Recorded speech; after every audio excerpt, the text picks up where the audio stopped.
નાસાએ રોવરોનો કાર્યક્રમ રદ કર્યો. ખર્ચમાં વધારો થવાથી મિશનમાં બ્રેક લાગી. પ્રોજેક્ટને ડેવલપ કરવા નાસા અત્યાર સુધીમાં $450 મિલિયન ખર્ચ કરી ચૂક્યું છે. અમેરિકાની space agency national aeronautics and space administration એટલે કે નાસાની આર્થિક સ્થિતિ કથળી હોવાના અહેવાલોને પગલે નાસાના ચંદ્ર મિશનને ફટકો પહોંચ્યો છે. ખર્ચમાં અસાધારણ વધારો તેમજ પ્રક્ષેપણમાં વિલંબને કારણે તેનો પ્રોજેક્ટ હોંચમાં પડ્યો છે. નાસાએ આવા કારણોને ધ્યાનમાં લઈને ચંદ્ર પર રોવર ઉતારવાના મિશનને રદ કર્યું છે. નાસાના ચંદ્ર પર શોધ અને સંશોધનના કાર્યક્રમને નાણાકીય સમસ્યાને કારણે મોટો ઝટકો લાગ્યો છે.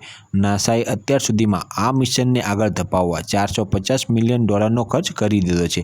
હવે પ્રોજેક્ટ અધવચ્ચે અટવાયો હોવાથી ખર્ચમાં વધારો થવાની સંભાવના છે.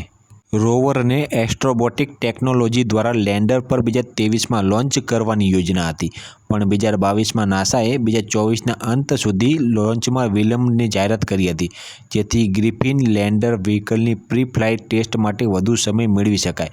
આ પછી રોવરની લોન્ચિંગની તારીખ સપ્ટેમ્બર 2025 સુધી વધારવામાં આવી હતી, જેથી મિશનને ખર્ચ વધીને $606.6 મિલિયન થવાનો અંદાજ હતો. રોવરને સંપૂર્ણપણે તૈયાર કરવામાં આવ્યું હતું, પણ તેનું પરીક્ષણ કરાયું ન હતું.